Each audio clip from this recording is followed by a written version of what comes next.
All right, folks, we are live. Hello and welcome to another episode of the Attacking Third. Gus is unable to be here tonight, having some car issues. We hope he got that all resolved. I know how stressful that can be from time to time. Pat's going to be poking in every once and again. He's going to be predominantly running stuff from behind the scenes, but popping in when he can. And joining us this evening from Stream Punk Entertainment, good friend of JD Walker's, who's a good friend of the program, Mr. Scott Churchson, who covers New York City FC. Scott, welcome to the show. How are you tonight? Thank you. I am fully prepared to go right into the lion's den on this one. This is going to be interesting, probably on many different fronts here. So. Oh yeah, we're for the most part. I was originally planning on just covering 2023 as a whole. I mean, obviously, as you and I both know, most of it was revolving around Lionel Messi. So, but yeah. I'm sorry. Was my reaction honest on that? it was about as honest as mine was too. So it was. Oh my god, it was nice initially, but now it's like Apple's just like bending over backwards here. Oh yeah, them and Adidas both are just giving. They're just basically selling the farm for this, and I mean, I understand you're trying to raise the popularity of the sport here in the country, and what better way to do it than to get one of the dudes in like one of the best names in soccer in the world. So it just makes perfect sense. But honestly, just from the start of last season, before he even came into play, before Cincinnati came into play, really, it was a 3-team race at the start of the season between Philadelphia Union, New York Red Bull, and NYCFC. What, in your opinion, happened with New York City FC as the second half of the season came around? Well, first of all, everybody left. So their mainstays, Sean Johnson, the captain, left. Maxime Chanot eventually left. Maxi Morales went back down to South America, eventually came back. So you had this massive changeover in the veteran leadership. And all of these kids who were never really had to be leaders were forced to be. So it was what they call the transition year. Was it a bad year for the team? Yeah, it kind of was. It ended okay. I mean, they got 15 points in the last 8. They seemed to have solidified a little bit. But yeah, the hierarchy, like you mentioned there, with the 3 teams, especially in like this area, being so prevalent, and obviously you add into the mix, like say New England, which is always usually up towards the top, or Columbus, obviously saw what happened there. But you always figure that somehow those 3 would be facing each other in the playoffs there. And NYCFC just had a really rough start. They couldn't figure out how to get things going. There was a lot of questions when it came to the striker position, because Tati Castellanos went over to Spain, and they never really were able to find a genuine 9 to replace him. Not until, they got some stuff in the pipeline now, but they tried some stuff with Tyler Magno, trying to move him over. That didn't fly, but it was a scoring issue for a while. Add to that, they had Luis Barraza, who took over as the full-time goalkeeper, wasn't bad, but was more meant to be a placeholder for former Philadelphia Union goalkeeper Matt Freese. So they've kind of, I think, solidified a lot of stuff. They shored a lot of stuff up. This year should be better for them, and if it's not, the fans will be calling for heads immediately game 1. Oh yeah, and New York fans, a lot like Philly fans, they let you know when you're doing really bad, and if the way, like you said, if I think NYCFC fans are worse. I'm going to be honest with you. Oh yeah, I mean, in terms of their passion for the game and how they let you know how like they'll let you know when you're doing bad, and they'll let you know when you're doing good, and they do both extremely well. So I feel like Philly and New York are sort of on that same level in regards to most sports. I definitely do agree though. NYCFC fans definitely are a good bit more critical. I feel like personally, my opinion on that is you got that chip really early. You got the championship very early, so it's kind of tough to Pat and I will tell you, aside from waiting for the Eagles to win, we've been waiting since 2011 for the Union to even come close, and the closest that we got was heartache via Gareth Bale. So the Eagles did get the Super Bowl. Obviously, the Phillies, are challenging. But here in the New York City area, I'm in Northeast New Jersey, but here in the New York City area, with the Yankees, the Mets, the Rangers, Islanders, my Devils, Giants, Jets, it is just a litany of sports, and therefore a litany of expectation of, well, we have the prestige. This is New York City. This is Times Square. You're expected to win. And then, of course, if anything doesn't happen, I mean, remember, this is the same city that booed Aaron Judge 2 weeks after hitting home run 62. So, yeah, that's true. That is very true. Yeah. I remember that game. you know, it's like this is the entire mindset of this area. Yeah. Yeah, listen, Scott. Listen, and preach it to the choir, as Austin said. Like, one thing about Philadelphia sports, for some odd reason, we can never make it past the second round of a playoff. That's become our speed bump.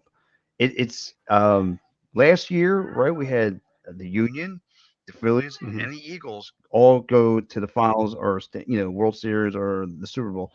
This year, the Union second round, Phillies second round. And now it looks like the Eagles, that's all they're shaped up for, is to be a second round knockout. So, I mean, all these teams all have something parallel. Like, I would never think that a bottom feeder hockey team who everyone had their doubts about was going to be the high praise of the city right now, like the Philadelphia Flyers. And my, 2 years on a John Tortorella, and boy, how the tables have turned. So, but, I mean, like I said, we could talk about Philly sports, but I really want to pick your brain. Kind of like Austin said, things kind of went south for you guys. But I mean, to you, when you sit back as not just as the beat reporter, but as a fan of the team, and what are some of the bright spots do you look at and go, okay, we are moving in a direction in this particular area? And why is his name Zidane Yanez? Actually, well, I'm not sure what the name is, but I want to point out that kid was born in 2008. Yep. I mean, you want to feel old. I mean, they just signed this kid as a homegrown player out of Union, New Jersey. I'll probably talk to him next year at some point. But the fastest way to feel old, you look at these players and you're like, dear God, how I was 33 years old when this kid was born. So when it comes to the team, bad for me. You'll get there, don't worry.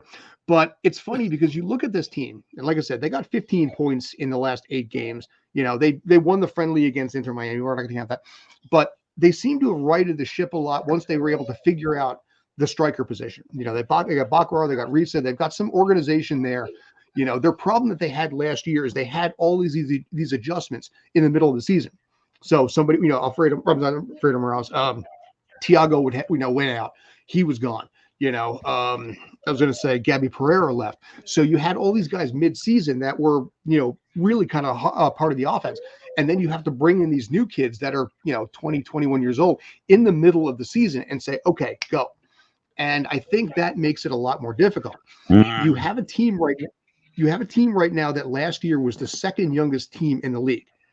Second only to the Red Bulls. Red Bulls had an average age of 23.7. The NYCFC had 23.9. Philly was like right in the middle at 26, like right in the middle of the pack. But you have a young squad there, and as a result, you have a bunch of kids who still have to figure out how to gel. I think they've made a lot of the right moves. They've re-signed Matt Freese through 2026 with an option to 2027. He had to learn a new playing style. He had to learn to actually unlearn Andre Blake's style, frankly. They've got new additions in there. They had one assistant coach leave, but they've been able to do enough that I think with the offseason, they can shore themselves up and probably land. If I'm going to pick a spot right now, I'd say 6th is possible for this team right now for next year. Yeah, I definitely agree with that. I mean, they're like you said at the tail end of last season, they're looking to be, in a fairly solid spot in terms of the striker position, and so it's only a matter of time. They have the pieces in place to help start, not even necessarily start, but help maintain the course that they're on right now. And you definitely hope that they can be able to pull that together and be back in contention for even a top 4, because they have the talent to be a top 4 team still, especially with how the Eastern Conference tends to fluctuate from season to season. Yeah, I think with their goalkeeping wasn't a factor. Their issue was always scoring. Once Matt Freese kind of acclimated to his new style, because when he was with Philadelphia, he used to play back a lot, and they had to kind of train him to play forward, where he was, I think, a midfielder. I think it was in high school. He was a midfielder. So he had to kind of adjust to that. Once he did, he fired off like 5 clean sheets out of 6 games. because he has the height, he's got the reach. He's 6'3", I think it is. So he's got a good skill set there. I've gotten to know him a little bit. It's fascinating. He is a sci-fi nut. He does not do comic book. No more. I asked him Marvel, DC. He's like, no, Asimov. I'm like, okay, interesting. But I think the team itself has a good position right now to do better next year. And you know what? They better, because head coach Nick Cushing is already on the hot seat. This was the first ever losing season he has ever had in his entire coaching career. So this was tough on him. Yeah. And it was an adjustment for this situation. I think by game 7 or 8, if they don't have by game 7, if they don't have 10 points, they might let him go. Yeah, it's definitely possible because of how quickly your position can be essentially locked in with how this. I mean, you look at the Western Conference. There wasn't a team in the West that had over 53 points. I believe it was. So I mean, it's really tough when you consider how strong the Eastern Conference is and is going to be again next year. When you look at the level of talent that's in just a team like Cincinnati, and you really hope that teams are at least your club personally is going to be doing everything they can to sort of keep pace or try and take that next step forward. And like you said, 10 points in 7 games is very realistic. It's extremely realistic. And if you can't even pull that together, then it's going to lead to the question of, is it worth keeping you around to try and see you pull it together by 10 or 12? And by that point, you're so far behind that it's just hard to get back. So that change definitely would need to be made at that point, if necessary. Yeah, I want to get a couple of quick comments. Also, we got JD checking in. JD Walker, his kid is young enough to be named a player who I remember for headbutting an Italian player in 2006 World Cup. And of course, Mike's checking in. What's up, Mike? He says, "What's up, boys? What's going on, Mikey?" So, I got okay. You talked about Nick Cushing's first ever losing season. So, so we always go back to Jim Curtin, and for us, who watched Jim Curtin and been around him and heck of a guy. But I feel like, and Austin, let me see if you feel the same way. But I just feel like he has somewhat of I don't want to say stubbornness, but it's just like, my God, if he loves himself some Bedoya. I mean, he could put Bedoya in there, and Bedoya in there for long periods of time where he should be sitting for Bedoya, I don't know, he'll get Bedoya sometimes a full 90. And I don't know why. And we're trying to figure that out as a team. Why does he? Some of his moves this year has been quite questionable. Now, granted, too, the scoring hasn't been consistent for the Philadelphia Union.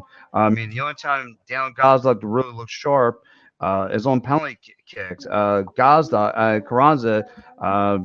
if the net's right in front of him, he'll miss it. But if it's 60 yards out, like a Jake Elliott field goal, he'll make it. I don't understand this kid. I get it. They're all, he's a puppy and he's growing into this league, but it's professional sports and every guy's young. You know what I mean? So I really don't buy into that for being an excuse. Now, what has been a Nick Cushing flaw to you? I think in this case, one of the mistakes I believe he made earlier in the year is he really tried to put Tyler Magno as a striker. And if you looked at his numbers when Tati Castellanos was a striker, he was tied in the league at 20 years old for assists, because all he would do was just feed it, Tati finish, done. And once Tati left, he lost that connection. You saw he tried to really strong arm this kid into being a 9, and he just wasn't his strong suit.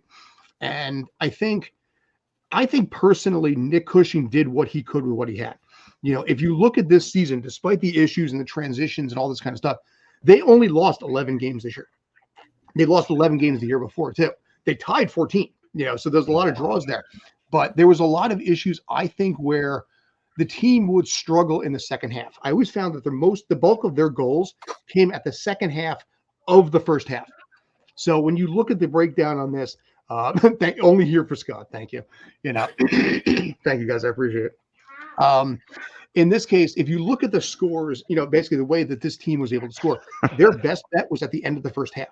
And then the goal was, and the idea was, if they went into halftime with a lead, and I asked Nick Cushing about this once, he said the team felt more settled when they didn't play with a tie or behind. And that's a youth thing. That's a confidence thing, I think, there. And like I said before, the team was the second youngest team in the league by a hair. So I think next year they're going to have a little more confidence, a little bit more charisma, and a little bit more belief. And like I said, that offseason where Bakrar, Risa, all of these guys who came in the middle of the season can use a full offseason together and a training session together to really be able to gel and not gel in a fire where it's like, hi, nice to meet you. You're playing Saturday. Yeah. Yeah. And that's going to be one of the main things, is getting those guys the opportunity to really be able to establish that kind of a connection, especially through, like you said, off-season training. Because, I mean, aside from the fact that, you really do need to get these guys going, you have what now? 4 weeks at best until you get going now. So, I mean, dude, I know. It's insane. It's like, I'm still getting over the fact that Columbus managed to pull out a win in MLS Cup, and then a month from now, 2 months from now, you're going right back into it. Like, it's insane how quickly the turnover is for this season.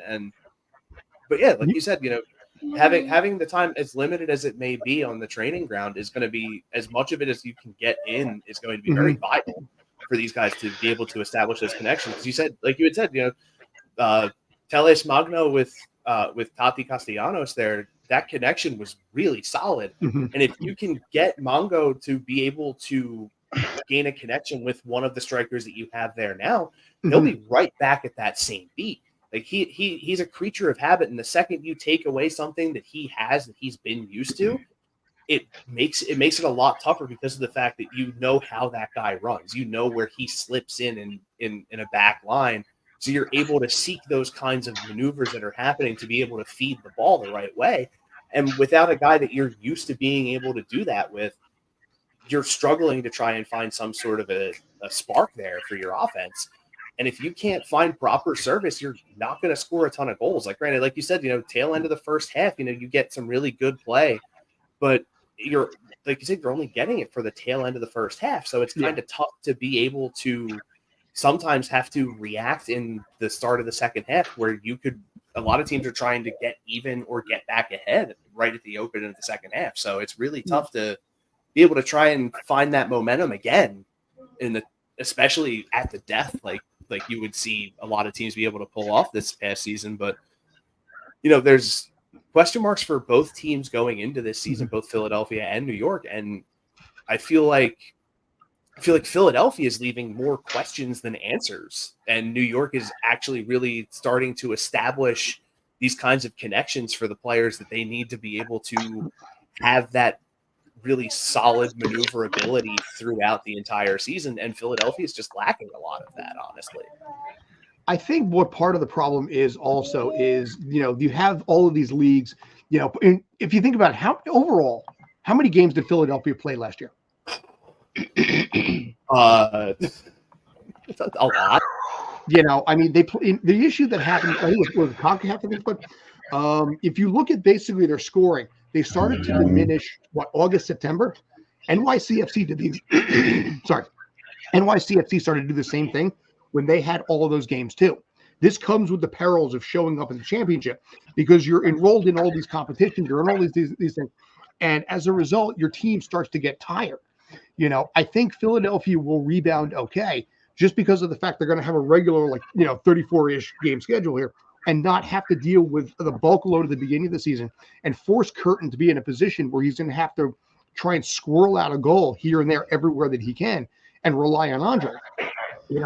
I think Philly will be fine. I think it, honestly speaking, I may cover NYCFC, but I got a lot of loyalty to Jim Curtin and Philly, and I've seen his press conferences. I have the absolute respect for Jim Curtin. I love the heck out of it. So I believe personally, he will figure out a way to reverse all of this. You guys have a good organization. You have a good structure there.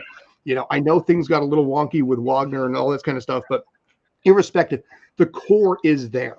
And as long as the core is there, and this is the big difference between, like, say, Philly and NYCFC. Philly being, more privately owned, NYCFC being a part of Globo soccer unit here, CFG. It's like, we have a good player, gone. It's like the minor league level of all of CFG. So it's okay. You have somebody like Tyler Magna. He crushes. The next question on everybody's lips on NYCFC is, are they shipping it out? And are they going to reload for something else? This is the concern that happens here. You guys don't have that as much, So I think it'll be okay. Yeah, well, I mean, yeah. So, and like I said, we kind of, like, before the whole Wagner locker room issue went down. I mean, for a week in and week out, we've heard the Sons of Ben saying we need to pay this man before he gets out of here, because we all thought prior to it in the conversations we were having in the press box, like, will he get shipped out to, like, to Cincinnati before we know it? Like, now, granted, I don't know he's going to be going anywhere as of late, but like I said, with me though, just look overall of the Eastern Conference, right? So to you, and not to shift gears, but did Columbus get hot at the right time? I mean, I didn't see me, Austin, our other host Gus, we were protecting Cincinnati might be running away with this, but we didn't see this Columbus team just coming out of nowhere, rocking Cincinnati, going to having LA come in their home and just beating the brakes on them for the first half of that game, and then just taking them down to the wire. So, and for what me and also talked about, like, if you're the champion of this league, it does you no favors, because within 6 weeks you better be right back into shape and ready to roll. So, do you think this team, this Columbus Crew team, just caught fire, or they just get hot at the right time, and this is who they are moving forward? I don't see them going back to the finals next year. I think they're going to have to. I think it was a little. It's a little bit of timing, I admit. I mean, Cucho is Cucho, but I think it was one of those things that they are extremely strong home team. I mean, I believe they had the best home record in the league. I had predicted Cincinnati because I didn't think Cincinnati was going to lose that game at home. I really didn't. But then they had the own goal. They allowed, they allowed belief to get back to creep into Columbus. You're down 2-0, you screw up, you give up that goal, and all of a sudden Columbus is like, okay, we have a puncher's chance here. It's like the right hook Drago at the end of the second round. It's like, okay, he's caught. And that's pretty much what Columbus saw there with that own goal. And they realized, okay, we've got a shot here. And they came back and obviously won 3-2. And once I saw that, I saw the record and I saw where LAFC was coming, like, I'll say, Columbus is taking this thing. Because I just kind of felt like there is no way that Columbus is going to lose at home, in front of their home crowd like that, with the record that they have in a colder playing environment, which in his case, wasn't bad, but it was raining, versus like an LA team who plays in LA, or predominantly like West Coast-ish. So, Columbus did exactly what Columbus was supposed to do here. I don't know if they're going to be capable of going back next year. I think they'll still go there because you can't, or at least get into the playoffs and maybe second round, even third round possibly. But you can't discount Cucho. You can't discount that squad in general. Malte Amundsen, from NYCFC, gets released, falls out of favor, gets released, goes over to Columbus, wins another cup.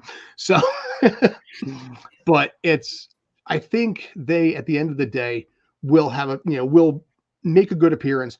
But again, it is so hard to repeat in this league. Oh yeah, and especially because of the fact that you have such a short amount of time. Definitely, and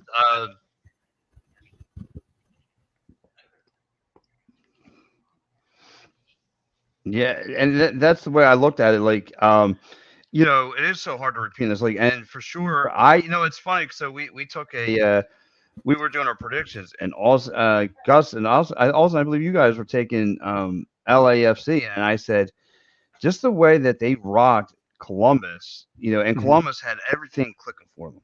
I mean, Cincinnati had everything clicking for them, and the way Columbus rocked them, and what did I say, Austin, from the jump? This was going to be the Battle of Ohio for the Eastern Conference Finals. I said that from the jump. I said it's going to get. I said it's just going to fall in that favor. But the way I saw Columbus take out Cincinnati, I said, hold up. There's something more than this team than just a lucky punch. This team's for real, and LAFC, like Rocky Ford, just thought this was gonna be a cakewalk. Coming in here and thought, coming to Cincinnati or Columbus was just gonna be an easy breeze. We took care of the Union last year, no biggie. We've heard all this conversation in the blue collar bubble, and no, they got rocked. I mean, and that was a soccer team they didn't see coming. I mean, defense, offense, physicality, they brought the house on them, and they were just like, whoa. So you had that going on, but then, like I said, so to me, I don't know if this team is going to be for real next year. I don't know if they just got hot, like a hockey team get hot at the right time. I don't know what they are, but I just don't know one thing for sure. When you get MLS, you make it to the playoffs. It's clean sweep from the playoffs to the regular season. Anything can happen. So, like I said, you could just do anything. So, my question to you, though, like I said, and I'm with Austin. I think this Union team does have more questions than answers. I feel like, and like you said, it's still a young core. It still can put things together for next year. Maybe this was just a sophomore something they went through kind of a deal. But this team, to me, you should have more goals and there should be more goals than what you have. You paid Uwa a lot of money. You have a kid like Jake McGlynn with a powerful kick. You have all those intangibles and nothing paid off. And really, you just got to a second round knockout. Here's what I'm going to say about this. If you look at Philly, I'm not going to use the 2020 season. I'm going to go back to 2019. In 2019, they had 58 goals. In 2021, when they went to the Eastern Conference Finals, they had 48 goals, just 48.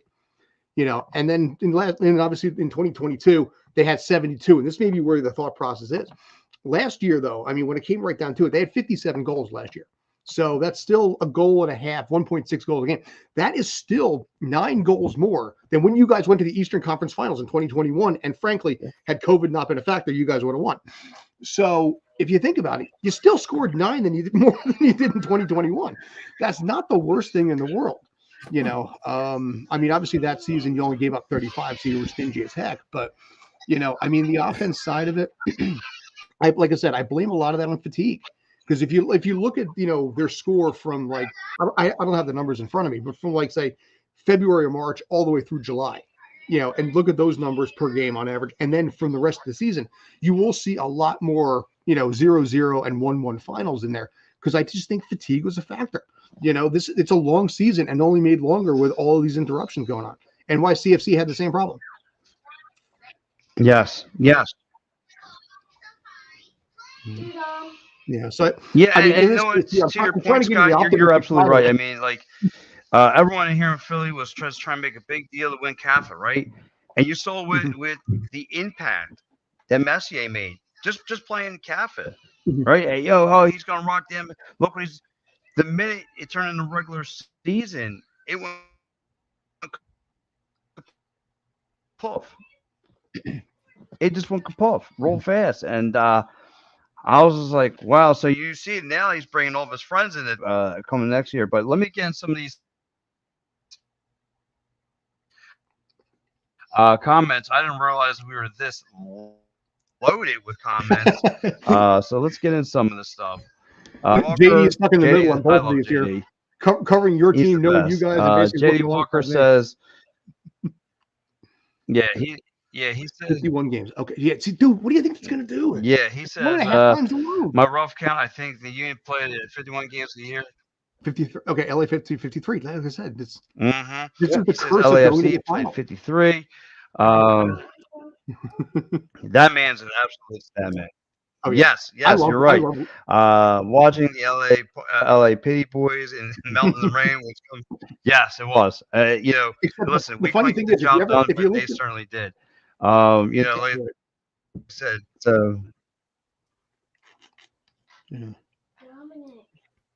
yeah, he said Columbus would have smashed the Union, and they would. The Columbus would just smash the Union, no problem. I totally agree with that. Oh, good.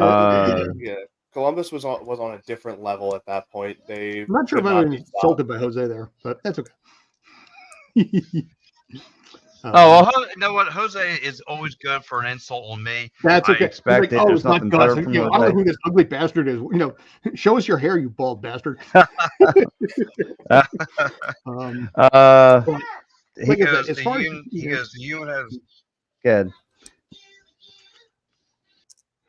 Listen, the offside rule is just it. It's funny. I tried to explain the offside rule to my wife, who understands like offside from the perspective of hockey, which in my mind is just way easier to understand.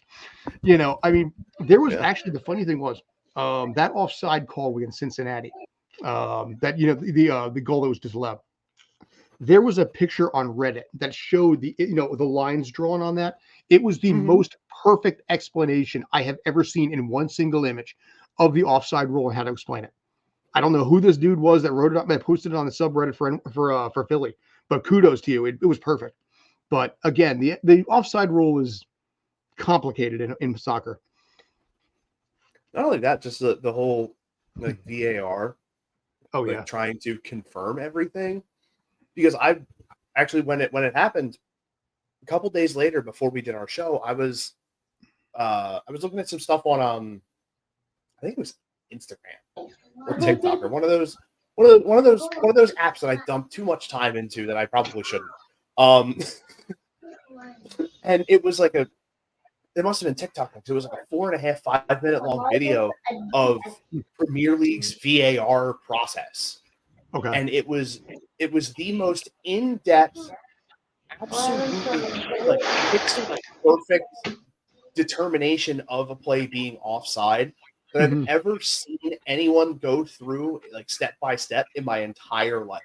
It was the most meticulous thing. You're like they line it up in like a normal untrained eye. You're like, yeah, that's the edge of the shoulder, and you literally hear him go, "There's still a small little bit of jersey that's sticking out," and it's literally like if you ever what am I trying to think of? If you ever use like Photoshop to like goof around with some stuff, when you do like single arrow taps on the keyboard to get those like millimeter shifts, it was like give me 3 clicks to the right, and in untrained eye that line doesn't move.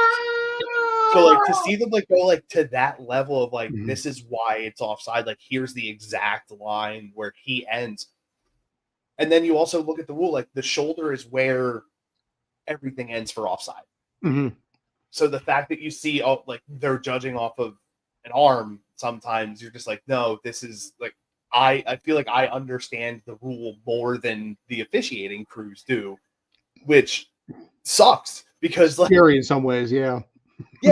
It leads to that, like, I guess you could say that baseball fandom level of like yelling at the like, I know I can call a better zone than you, Blue. Like that's the kind of thing that gets crazy with me.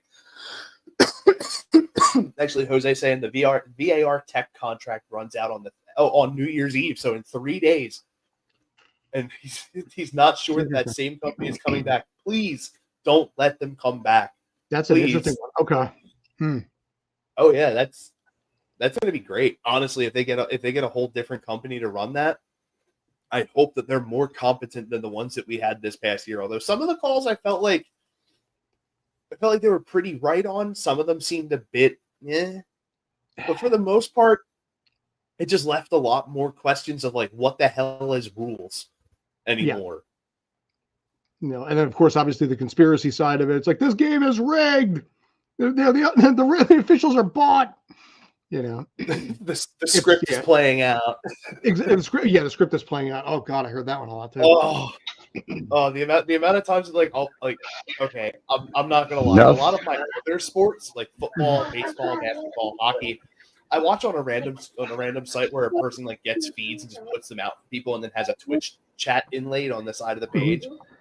And someone literally every single time I'm watching football, someone's like script incoming, and I'm like, don't tell me that there's going to be a really dumb play. There's going to be some stupid call on, and then it happens, and everyone slows everything down so much, Yeah, they're like the script. I'm like, shut up, dude, please.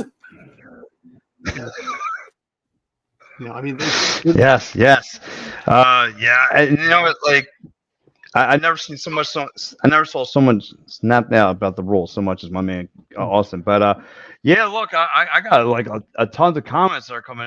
Dave Yarl saying, "Hey, what's up, fellas?" We have my man Jose goes, "Oh my God, that's not Gus.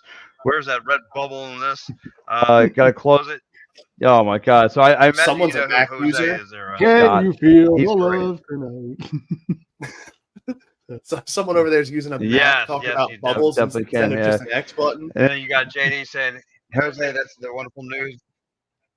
JD's Yes, hate is yes. just all geared to VAR. It may have just been a bidding situation. Oh, yes, yes. Which in this case, keep in Yeah, mind, and they look, go through usually the like lower I bidder. said, though, like I say, we bring. Yeah. The officiating wasn't the Mhm. best, especially when you look into the And like I whole said, that's like I said, the rules could be better too. yeah, and especially like in terms of the way with what JD was saying there, saying that the officiating as well was absolute garbage this year. Mm-hmm. The main thing that I look at with the officiating now is the whole Matt Miazga situation. Mm-hmm. Like from that, it's from you start there and then work your way down the list of incompetencies that MLS refs had this season. And that's the biggest one because every other person that was involved in that situation is like what the refs wrote was a lie. Mm-hmm. Like from players to organizations, and then the referees just like, no. MLS is like, we're sticking by our refs. Like, what? You have everyone else saying we know exactly what happened, and what they say isn't what happened. And then MLS is just like, we stand by our officials. Like, I understand, stand by the people that are like keeping the rules intact for your game.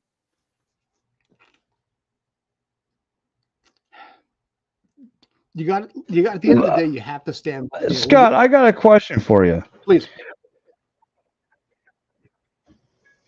No. I'm sorry. Like I said, I know our dilemmas here are all over the place a little bit. Okay. I kind of expected the way, no judgment. The way the night's been going. Grateful. No, my question. Yeah. No. My question to you is though, when you look at when you look at NYCFC, when you look at that team, from core on down, I mean, what is going to be their? I guess what position you need to see get better?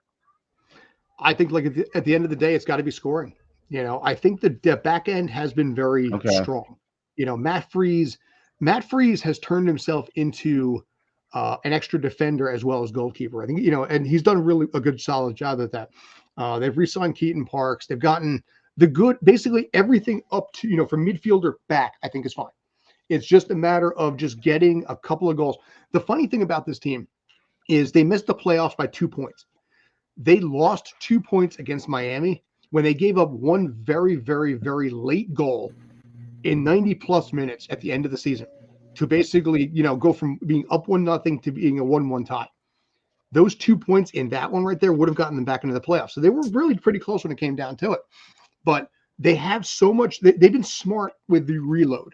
Matt Freese surprised a lot of people because in this case here, the trade happened. I mean, Matt grew up, the funny thing about Matt, he grew up in Wayne, Pennsylvania, like a half an hour from Subaru Park. He played for Philadelphia. His mom apparently was heartbroken when he was traded to New York. And in this case, he suddenly now has become like the back end staple. And, he signed through 2026. He's got an option year for 2027. He's only 25 years old at this point. So they've rebuilt that part of it. Then you look at somebody like, for example, James Sands in the back. You can look at Tavon Gray. These guys who have been around for a little bit, they were forced to elevate their game and adjust because of the likes of the Maxime Morales having left, the Maxime Chenot having left, and, not really knowing where his place was with this team because he came from the original group.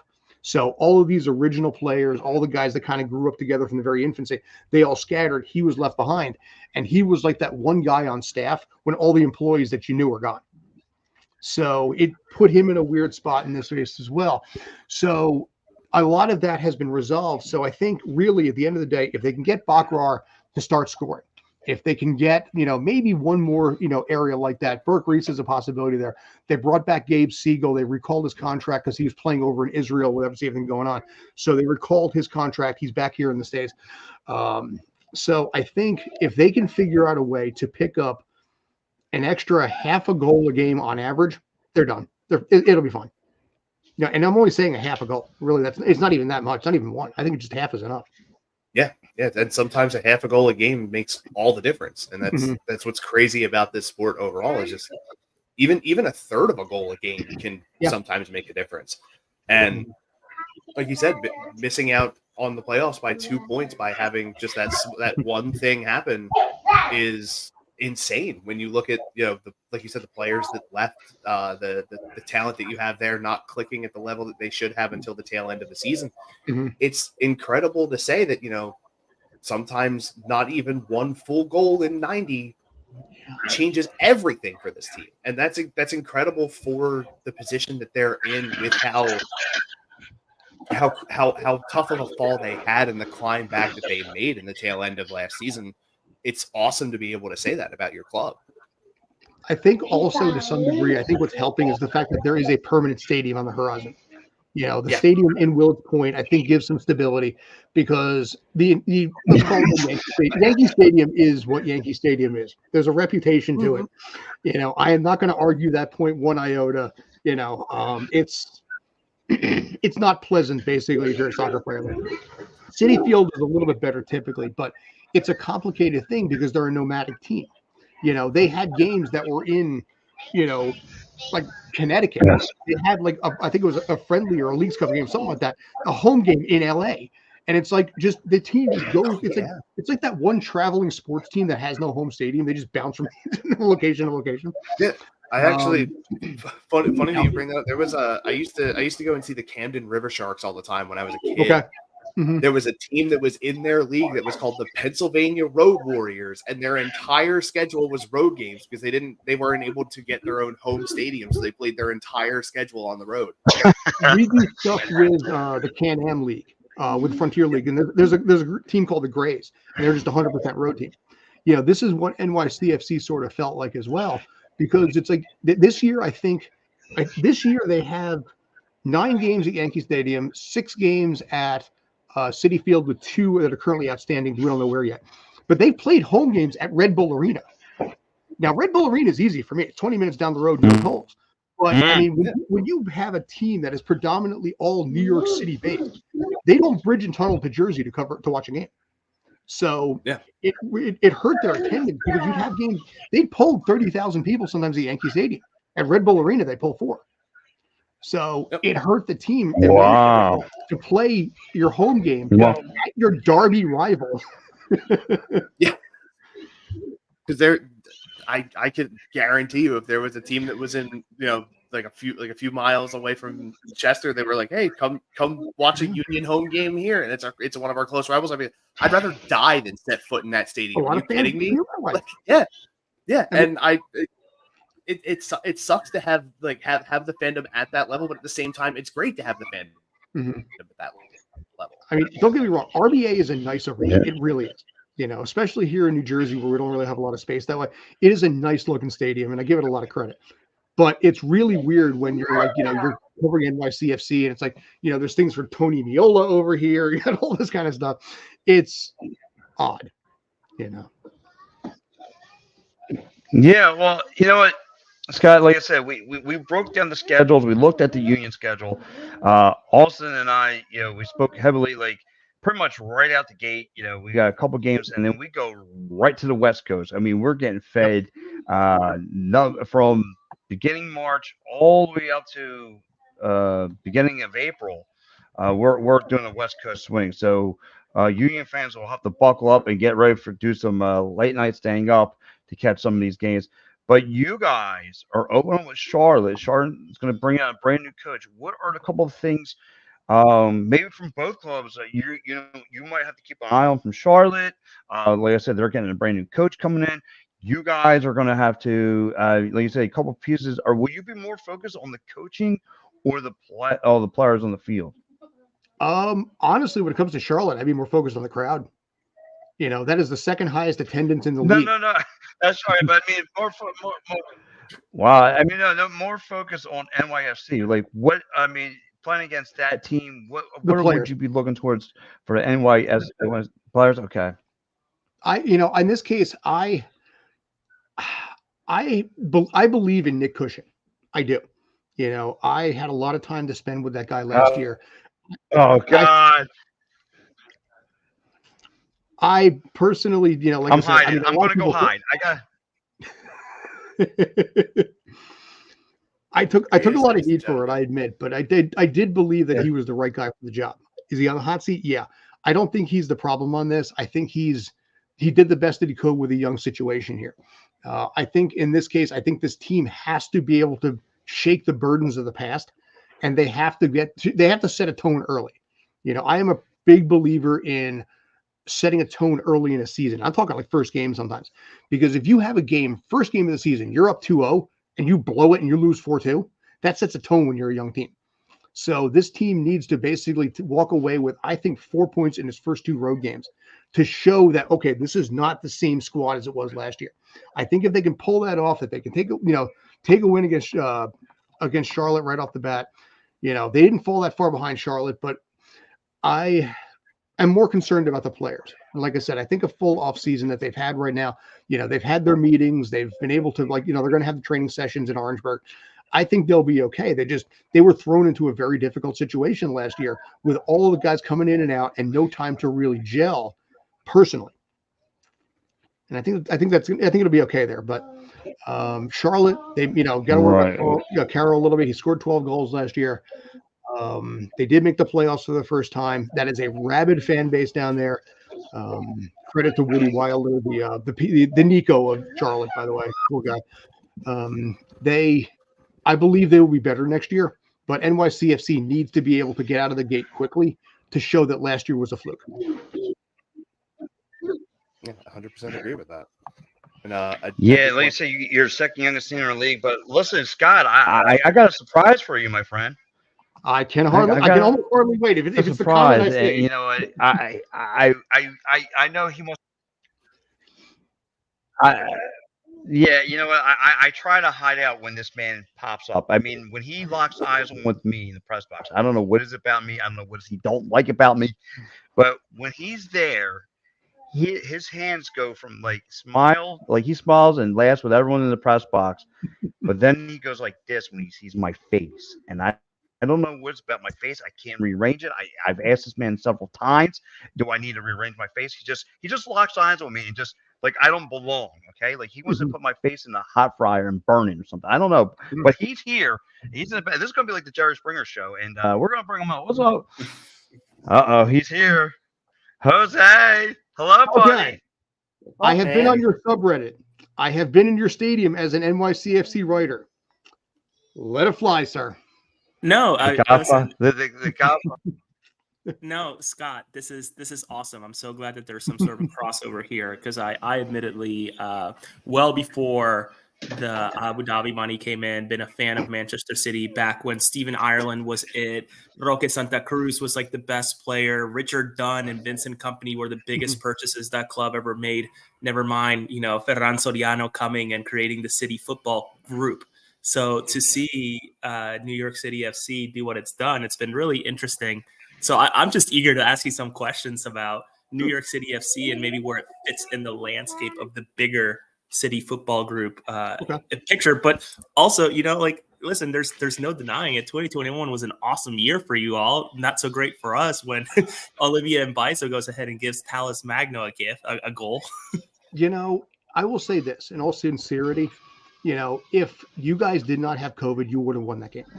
The truth is Tati Castellanos was out, basically was suspended for red card or for yellow card accumulation. So you lost the guy I have been touting about and the reason that team won. So right there, if you guys have, your entire squad normally, that's a 3-1 final. But it was what it was because, because you had to start match freeze, which by the way was really kind of funny when I talked to Matt about that one. You had to start a lot of the second string guys and it made an unwinnable game winnable for NYCFC. Yeah, Sometimes it's about luck more than good management.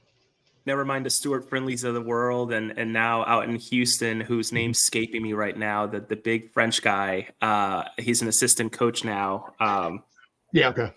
Shit, it's escaping me, but no, it's interesting. I'm intrigued to hear though from you, Scott. Do you sense from being around, I'm sure the locker room, but also coaching staff and maybe even bigger pieces of that puzzle over there at New York City FC, do you sense that they're happy with the way that the project's going? Obviously, the City Football Group owns a slew of different teams, ranging from, small percentages maybe in Yokohama out in Japan, but also Montevideo, I think owning just about 100%. And then never mind Palermo, an Italian B side as well.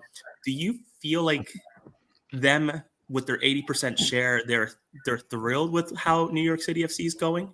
I think they were mostly, I'd say 6, 7 out of 10, if you want to put a number on it. The MLS Cup final obviously was great cred. I will tell you honestly, I don't think the Yankees were too happy about that. I can get into that one if you really want me to basically, diss on the Yankees for a sec. But I think overall, NYCFC has done enough with the playoff runs and with 2021 to tell CFG, okay, this was an anomaly year. I mean, they brought Nick Cushing over from Manchester City Women to coach, basically be assistant coach, and then become the guy when Ronnie Dyla left to take over the squad. So they seem to have a genuine belief that the team has quality there. We are obviously a lot of times very concerned about when you have somebody like the degree of Tati Castellanos. What happened? Gone. It was over to Europe. So there is that concern that it's being used as a breeding ground for the bigger squads. NYCFC is, I'd say, middle of the pack for CFG. You mentioned Yokohama. I've got a small soft spot for the Marinos. I really do. There are lots. They're not as well known. They outdraw NYCFC and probably outdraw the Union at that too. But it's one of those things that NYCFC, I think overall they're happy with. I think what hurts this squad so much is the fact that it is so absolutely swallowed up here.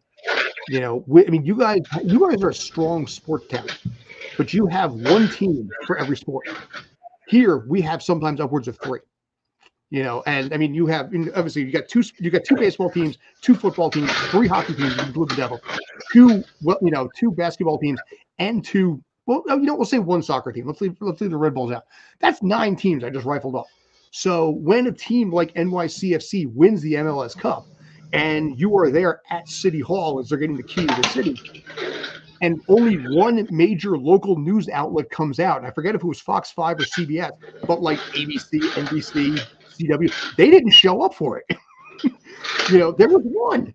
This is the problem with this area here, and I think that hurts CFGs in a little bit in their eyes because it is again a nomadic team that doesn't have its own stadium yet. I think I'm going to diss on the team a little bit more for a second here, and I think Philly fans will appreciate this. We are aware of the NYCFC Championship bath towel. That banner. I was gonna ask about that. If the key to the city was as big as the bath towel, dude. Okay, the key to the ratio. The key to the city ceremony was actually really cool. I was there for that. I was happy for that. But that bath towel, if you don't know where to look, it's on the left field side, basically right below the upper tier. Kind of a little bit near the pole. And it's just this one banner. Like I said, it's about the size of a bath towel. My opinion personally, and this is my little conspiratorial hat, I think the Yankees were pissed that NYCFC won because a team in the city won before they did. And it showed them up in their own house that this team won. And I think they might have done a little bit to try and quell that a little bit and keep it quiet, which is part of the reason why the thing is basically only big enough for you when you get out of the shower. I think the team overall has enough cred, I think, with the league, to overcome some of the challenges that it's got. But by God, it's got to get out of Yankee Stadium there. It's got to get to Willis Point. They're in process on that. We'll call it Etihad Stadium now. Who knows what's in it. But they need something to be able to give it its own identity. And I think when that happens, I think CFG will be able to give it a little more respect than it does now. So, long answer to your question. No, that's okay. If you follow up alongside Pat's kids playing Tonka trucks right now, I don't know what's going on back there. So my question for you then, Scott, is do you Did you witness anything as a beat writer or reporter from the fans? I know if the Philadelphia Union lose a player, obviously there's no umbrella like CFG really in the MLS. Maybe Colorado and Arsenal, but that's obviously not nearly as pronounced as what you see with CFG and all the teams that they have. But in the Union, if a player goes, the fandom is very sad most of the time. Case in point, Corey Burke or Matt Freese, one of their own, right? When the Tati Castellanos transfer to Girona happened, that was, as an outsider looking in, it looked like it was right hand going into the right pocket, handing it over to the left hand, and putting it in the left pocket because it's a team within the umbrella, correct? Yes. So was there any sentiment outside, or what was the feeling from the fans about Tati leaving? And was that was the transfer maybe I guess what I'm asking at is what was the feeling behind that transfer as a fan, as a press reporter, and I guess follow up to that is, do you think the fans even know of everything that CFG is attached to besides New York City FC? I'll answer that last one first. Yes, they do. The fans in for NYCFC, they know every single finger CFG has, top to bottom, worldwide, and they know the numbers of, Yokohama, Girona. When he went over to Girona, they had, the subreddit and the YouTube channels. They had all the videos, his first goal, his second goal. They were well aware. They had a very strong pulse on what's happening with all of CFG in that case. With Tati and with a lot of players in general, the mindset is the better they get, the more likely we're going to lose them. And that's a weird mentality. Like I said, that's not a mentality that the Union have. You guys have a guy, if you had someone that scored 20 goals next year, you're like, you know what? We have something here. If you go and find a 23-year-old phenom who wins the Golden Boot, you're like, this is our future. With NYCFC, if you have a 23-year-old phenom who's the Golden Boot, their next question is, where's he going? And that's the difference right there. And the fans, I think, have learned to, as best they can, adapt to that and accept it, but it doesn't make them happy. There's nothing I think the fans can do anything about that. It's a system of what the system is, and the CFG side of it.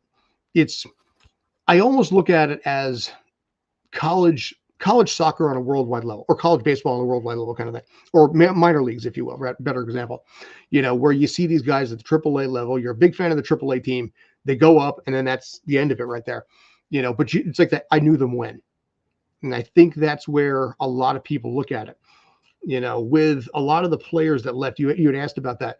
There was a definite pain, Sean Johnson, when he went to Toronto, we all hurt because Sean was just this charismatic, fun, easygoing guy. Didn't matter what the circumstance, win or lose. He was just that kind of guy you would just want to drink with. And, he wasn't the personality for it, but he's the personality who would be cool with you just hanging out like that. And a lot of us were disappointed. It was part of the business and accepted it for what it is. But last year was a great example of that. Everybody scattered to the wind. So a lot of us were like, okay, well, who's the new squad? People, a lot of the writers on my side, me, Roberto Abramowitz, Glenn Crooks, I think you guys may know those guys.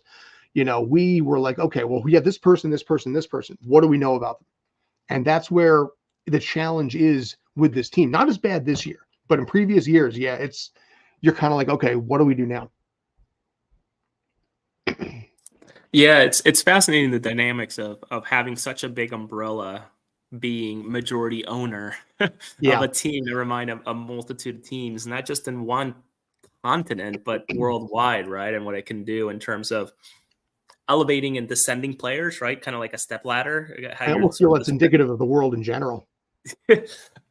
Yeah, potentially, but nothing like it in the MLS. One of the very, very first to actually exercise it, right? In terms of like Frank Lampard coming up and down and doing his thing. So I guess what I'd be intrigued to hear, and I know I'm taking over for Austin here for a minute here. I'm okay if it's okay with you guys.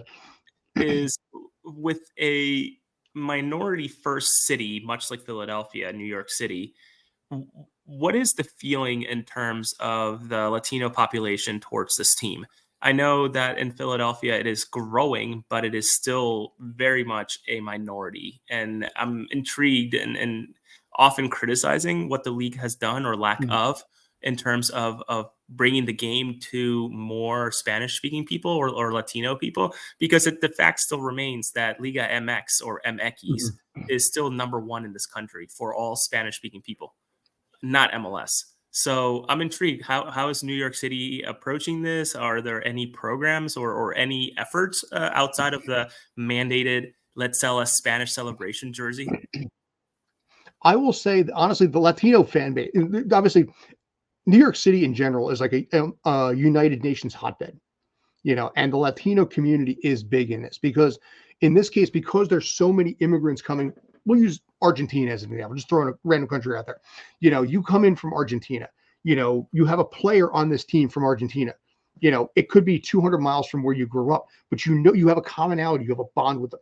So soccer, I think, even more than any of the other sports, has that international feel to it when it comes to the Spanish population. I would use another example like hockey in Canada, but in this case, the same kind of thing where you have that connectability from where you come from. And with New York City being just, like I said, the multicultural hotbed that it is, there is so many people. There's so many people that can connect with so many different countries, so many, bonds on that sort of thing. Brazil, Argentina, Peru, Central America, Mexico, just on and on and on. That I think the fans in New York have their favorites because of how quickly they can bond with people that know their life and where they came from. And I think, honestly, all things considered, I think you'd be happy with it. I really do. There's a lot of Spanish writers. So no, that's awesome because what Austin has noticed this. Pat has also noticed this being in that press room, especially during Leagues Cup. I was the only person who was able to communicate with coaches and players during that span of Leagues Cup. The only person, maybe one person from the Inquirer who can, I think, understand Spanish. I'm not sure if he can speak it. But it was, to me, fascinating that's how bad it was in that press room in terms of diversity. Really? And I know we have our friend from WFMZ who's got the best smile in the business, who is from Peru, who shows up from time to time. But obviously he's so busy doing nightly news in the evenings that, he can't show up to every single Union game, especially on the weekend. So to me, it's fascinating to see Philadelphia sort of catching up to what has been sort of the standard set across the world in terms of the Spanish population. I just ran the numbers real quick here. New York City is 28.5% Hispanic. So that's obviously there's a big market there. I will tell you this, for a lot of the press conferences that we have on our side, and I can't tell you if Nico is, how his Spanish is, but Esteban Camino is trilingual. So he handles it all the time. He'll take it with the players. He'll take it with the writers. It's a day at the office. But we have, in any given press conference, probably 2 to 3 to 5 guys that are fluent in Spanish. Easy, because again, it's New York City. So I could rifle off some names. You might know some, but in this case, we have enough of a litany there that it's not a problem. It's enough that the Spanish players who don't speak English feel safe, feel secure and at home. That's so funny because it always reminds me, what you said reminds me of the anecdote that I always use to sort of explain my experience of Leagues Cup. When the Monterrey coach sat down after shaking everybody's hand, which was something I never experienced, like literally walked through every single press person, shook their hands, including the people who are doing like the Zoom video and the audio in the back. He sits down and he's like, okay, questions. And everybody turns around and looks at me because they know that I'm the only one that can speak Spanish. So I ask my questions, whatever, and he exits, and then like everybody huddles around me. And it's like, what did he say? What did you ask him? It's like, wow, this is really bad. So it's really fascinating. You guys don't get the translation then, do you? Well, at the time that evening, we did have our Leagues Cup rep to have the translator, and the times that there has been a translator for the Union in terms of the players like the Jose Martinez or the Jesus Buenos, Carranza. Carranza has actually wonderful English, so that's not an issue whatsoever. It's usually just somebody from PR that's not really like a professional interpreter. Okay. Some random person who speaks the language. Yeah, and I love him and I've become really friendly with him, but I would even say that he grew up in the United States and maybe even Spanish is his second language. more than English, so it's kind of like a Hmm. yeah, I don't know if I can hear it, and he gives good summaries or almost like executive summaries of what the players have said. But there's also so much lost in terms of his translation or interpreting to the press. So it's an interesting dynamic out there. But yeah, these guys have been going for an hour and 5 with you as Pat jumps on. I'm gonna jump off. Scott, I'll reach out to you. I actually have so many more questions I want to ask. I'm actually I'm healing from COVID, so my brain is like firing off in like different ways, and now it's like wanting to. I actually tested positive on December 25th at like 10 o'clock at night. So it's like, dude, you're still in protocol then too. Yeah, so I'm like secluded from my family. Like my 2 kids haven't seen me like 3-4 days outside of like a hello through video chat. But I'm starting to get to a point where I just gotta like try to lay down and sleep. But I just want to say, I know Pat's here, but thank you for jumping on. I know, outside team coming in, appreciate it, and we'll try to have you on at Across the Pitch one of these days. And please. awesome Rob figure on the background. And with that, you see the Rob back there. I got ET back there. I got a Vectrex. I have the Atari up top. I've got this is the whole litany of stuff that actually is in fact been mine throughout the years. So a lot of this stuff is actually stuff from like my childhood in the 70s and 80s. So it's not stuff I bought. It's stuff I just inherited, had, or got from my parents' attic that I played with when I was a kid. There's awesome. Actually a couple Game & Watch games over there too. Mr. Game & Watch. Geek at heart, awesome. proud geek here. Anyhow, thank you so much, Scott. I really appreciate it. Well, listen.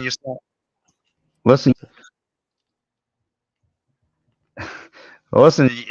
Look, I love Jose. Jose is like a real good buddy of mine. Oh, dude, he's awesome. He does tremendous work there, Scott. I mean, he really does. I mean, I like to mess with him all the time, but he's a great guy. I mean, he's one of the first people really, I get to sit and talk to in the press box. Again, he just like he said, we've become like more of a family because we get to see each other. We dedicate our Saturdays to come to Saturdays and Wednesdays and whatever. So, but look, Scott, I want like I said, I know we've been going through some difficulties going through the show here. It's kind of it sucks, but this couldn't be any worse for StreamYard.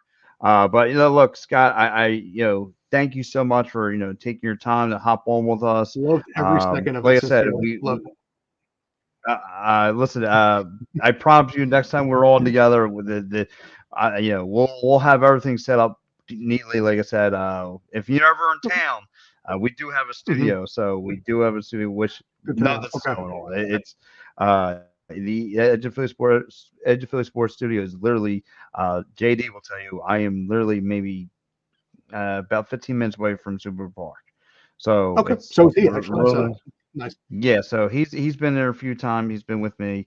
But look, it's been an honor having you on. I'm glad that you got to know Gary and my guys. I thank him. So again, guys, everyone, on where can people find you though on social media? My company is Streampunk Entertainment. So on Twitter, it's Streampunk ENT. Instagram, Streampunk Entertainment. In our case, we do a lot of stuff when it comes to MMA, wrestling. We do, soccer, college basketball. So combat robot combat sports like BattleBots. So that's kind of cool. So just kind of a litany of everything. Yes. And soccer, believe it or not, NYCFC is where it started all for me. Going on 4 years now. So, okay, Scott. I mean, and look, same here with Edge of Philly Sports. We just cover everything as far as Phillies, Flyers, Sixers, Eagles, Union, lacrosse. Gary and those guys, they cover everything lacrosse. And then we got our own pro wrestling guys. They're coming on tomorrow night, 10 o'clock. Again, Steel Steps, those guys. Again, they touch on the world of professional wrestling, not just WWE and AEW. They touch everywhere. So. Excuse me. But yeah, it's been a good.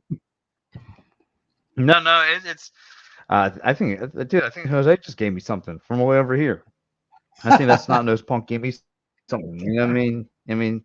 he's that kind of guy. But anyway, Scott, I want to say thank you so much. Thank you for Thank you. hopping on Attacking Third again. Like I said, this is a lot more better product than what we throw out. This is like this was some hot junk that came Streaming is on. But like I said, unpredictable, to say the finest word. streaming streaming is unpredictable. But like I said, Scott, thank you so much, guys. Scott Churchson, give him a follow. Covers NYCFC, guys.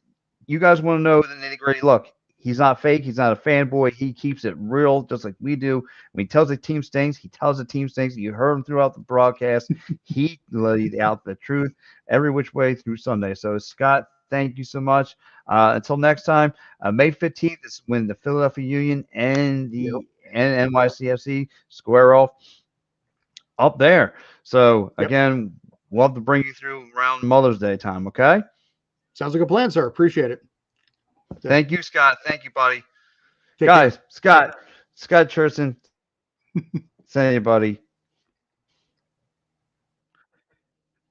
All right, guys.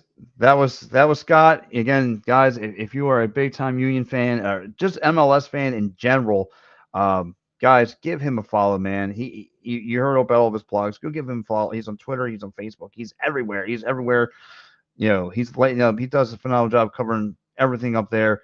Again, you just heard him. He keeps it real, man. That's what we love. We love somebody who keeps it real. Doesn't give us the one side of the pillow. He keeps it real on both sides. When it's hot, cold.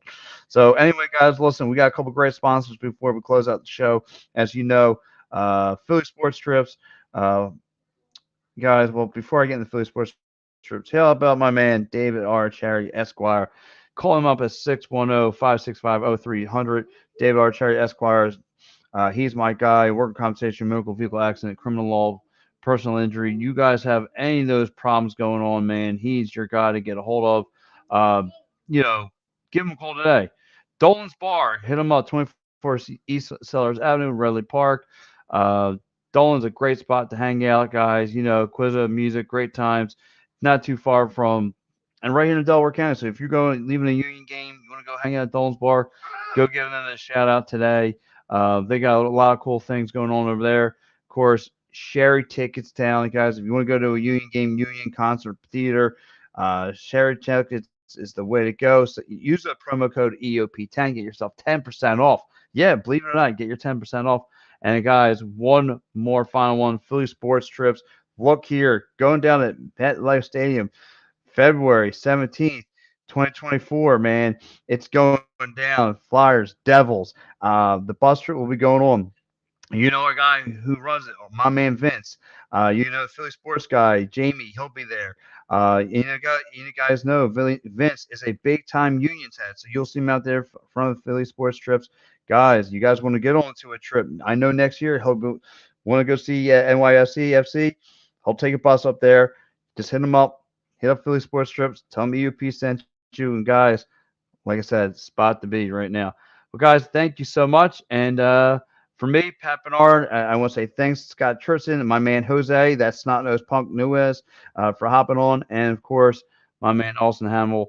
Like I said, I want to say sorry for all the difficulties tonight. Everyone's computer's crashing. People are getting COVID. It's not a good night here. It's just I think Scott came out the only one normal out of this whole bunch. So, guys, I want to say thank you so much. Go Union. And we'll see you guys next week, as we'll never know who we're going to bring on or what we're going to bring on. All right, guys. See you later.